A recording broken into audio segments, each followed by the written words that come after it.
अगर आपकी blood sugar आप चेक करते हैं और 125, 126 फास्टिंग आ रही है, या आपकी रैंडम जो है वो कितनी आ रही है, आपको आइडिया नहीं हो रहा कि ये मेरा टारगेट क्या है, मुझे कितनी कंट्रोल में रखनी है। ओल्ड एज पेशेंट हैं, उनको समझ नहीं आ रही, उस लिहाज से सिम्टम्स उनको आ रहे हैं, तो आप मेरी ये वीडियो देखें, आपको टारगेट्स का आइडिया होगा कि एज के लिहाज से टारगेट्स आपने कितने रखने हैं, उस लिहाज से आपने कैसे ट्रीटमेंट को फॉलो करना है।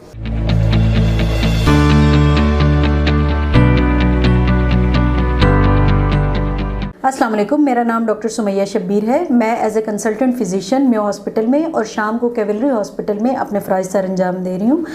आज हम बात करेंगे डायबिटीज़ में कंट्रोल के टारगेट्स क्या होने चाहिए। लाइक आप एक डायबिटिक यंग पेशेंट है और एक डायबिटिक ओल्ड पेशेंट है। ओल्ड मीन्स क्या है, ओल्ड एज की डेफिनेशन क्या है, 65 से अबव। ठीक है, 65 से अबव डायबिटिक्स के लिए हमारे टारगेट्स क्या होने चाहिए कि हम ट्रीटमेंट ऐसा दें कि पेशेंट का वो टारगेट उसकी एज के लिहाज से अचीव हो जाए। इस पे आज हम बात करेंगे। तो बेसिकली यंग पेशेंट जिसकी एज 65 से कम है या जिसको कोमॉर्बिडिटीज़ नहीं है। कोमॉर्बिडिटीज़ मींस कोई और डिजीज़ नहीं है, जिस तरह के साथ में ब्लड प्रेशर हाई नहीं होता, कोलेस्ट्रॉल का इशू नहीं है, जिसको दिल के मसले नहीं हैं, गुर्दे जिसके ठीक हैं और कोई और इश्यूज़ नहीं हैं, सिर्फ डायबिटीज़ है और उसको कंट्रोल करना है, अदरवाइज़ हेल्दी है यंग पेशेंट, तो उसमें हमारे बीइंग अ फिजिशियन हम उनका टाइट कंट्रोल रखते हैं और पेशेंट को इसकी काउंसलिंग करते हैं। और इस वीडियो के थ्रू भी मैं ये मैसेज देना चाहूँगी कि जो यंग पेशेंट्स हैं और डायबिटिक हैं, उनको अपना अच्छा डाइट और लाइफस्टाइल को मेंटेन रखते हुए, ट्रीटमेंट के साथ कंप्लाइंट रहते हुए, अपने डॉक्टर के साथ इन कॉन्टैक्ट रहते हुए अपनी शुगर को अच्छा कंट्रोल करना चाहिए, close to normal. Normal levels क्या है, फास्टिंग आप ग्लूकोमीटर पे घर पे चेक करते हैं तो आपकी फास्टिंग लेस देन 100 मिलीग्राम पर डेसीलीटर होनी चाहिए, बीइंग अ नॉर्मल पर्सन। सो एक 25-26 साल का, 35 साल का, 40 साल का कोई पेशेंट आता है मेरे पास, तो मैं उन्हें ये एडवाइस करूँगी कि आपकी फास्टिंग क्लोज टू 100 होनी चाहिए, आप इतना ट्रीटमेंट लें।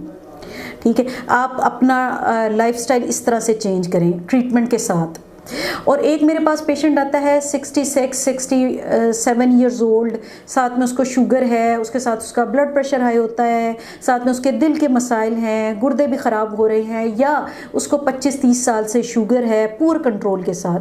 तो मेरी ये कोशिश होगी कि मैं उनकी फास्टिंग ब्लड शुगर 125 तक, 120, 125 तक उनकी रखूँ। वजह क्या है कि आप उनको थोड़ा सा लूज़ कंट्रोल रखते हैं, क्योंकि पेशेंट जैसे ही आप उनको टाइट कंट्रोल में रखेंगे तो उनका, हमारी बॉडी थोड़ी सी स्ट्रेस में आ जाती है। एज के हिसाब से जैसे ही बॉडी स्ट्रेस में आएगी तो उनके दिल के मसले मसाइल हो सकते हैं, तो उनके दिल को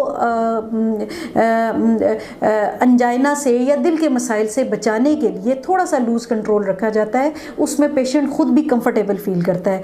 अगर आप ओल्ड एज में पेशेंट को टाइट कंट्रोल रखेंगे तो उसमें पेशेंट कंफर्टेबल नहीं होता, बीमार फील करता है, एक्टिव फील नहीं करता।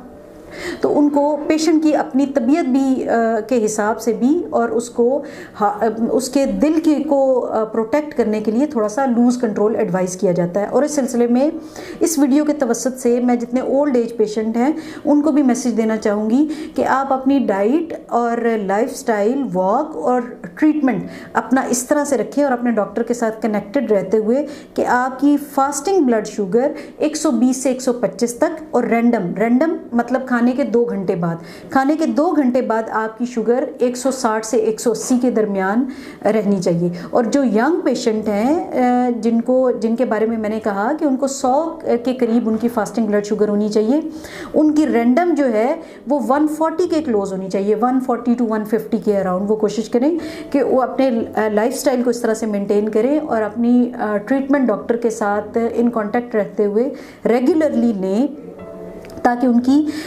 रैंडम जो है खाने से 2 घंटे बाद शुगर 140 के क्लोज हो। इस तरह से अगर आपकी शुगर फास्टिंग और रैंडम मेंटेन रहेगी तो आपकी HbA1c इस वीडियो के तवसत से उस बारे में मैं थोड़ी सी बात कर लेती हूँ कि HbA1c 3 महीने का शुगर का कंट्रोल एवरेज बताती है। ये टेस्ट है, ब्लड टेस्ट है। तो HbA1c के भी टारगेट्स यंग एज के लिहाज से और ओल्ड एज के लिहाज से हम डॉक्टर्स के लिए डिफरेंट होते हैं। जिस तरह यंग एज में हम चाहते हैं कि पेशेंट का कंट्रोल क्लोज टू नॉर्मल हो। नॉर्मल क्या लेवल्स है? लेस देन 5.7 HbA1c होनी चाहिए। तो हमारी ये कोशिश होती है कि हम यंग पेशेंट को 5.7 to 6% के अराउंड रखें। इस तरह से उसको ट्रीट करें और उसको इस तरह से एडवाइस करें कि अपना लाइफस्टाइल और डाइट को कंट्रोल में रखें। और ओल्ड एज में अबव 65 हम पेशेंट को एडवाइस करते हैं कि आपकी HbA1c 6.5 से 7% के दरमियान भी हो तो भी बिल्कुल ठीक है। आप अपना डाइट, लाइफस्टाइल और ट्रीटमेंट को इस तरह से मैनेज करें।